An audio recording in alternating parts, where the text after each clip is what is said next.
قرآن پاک میں اللہ تبارک و تعالی جل شانہ کا ارشاد پاک ہے وَقَضَىٰ رَبُّكَ أَلَّا تَعْبُدُوا إِلَّا إِيَّاهُ وَبِالْوَالِدَيْنِ إِحْسَانًا،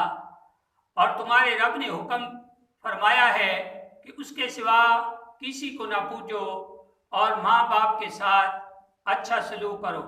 اور فرمایا انشکر لی وَلِوَالِدَیک،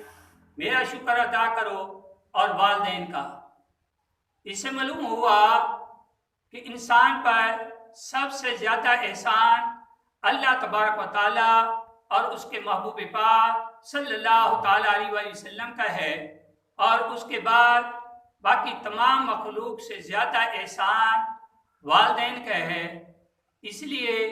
اللہ رب العزت نے اپنی عبادت کے ساتھ ساتھ والدین کے ساتھ حسن سلوک کرنے کا حکم دیا اور ان کا شکریہ ادا کرنے کا حکم دیا۔ رسول خدا صلی اللہ تعالی وسلم نے فرمایا جس نے اپنے والدین کو راضی کر لیا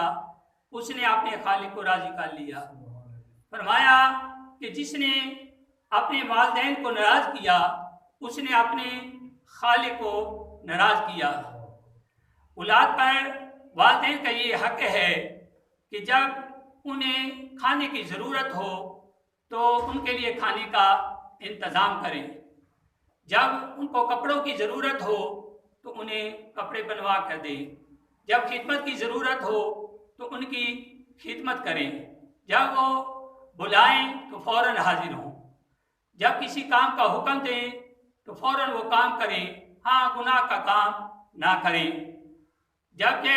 والدین کے ساتھ چل رہے ہوں تو دائیں بائیں آگے نہ چلیں بلکہ ادب کے ساتھ پیچھے پیچھے چلیں۔ والدین جب کہ فوت ہو جائیں تو پھر ان کو راضی کرنے کے لیے 3 باتیں ہیں۔ پہلی یہ ہے کہ اولاد نیک اور صالح بن جائے کہ اس سے والدین جو ہے خوش ہوتے ہیں، اور دوسری بات یہ ہے کہ والدین کے رشتہ دار دوستوں احباب کے ساتھ حسن سلوک کرے، صلہ رحمی کرے، اور تیسری بات یہ ہے کہ والدین کے لیے دعائے استغفار کرے اور صدقہ خیرات کرتا رہے۔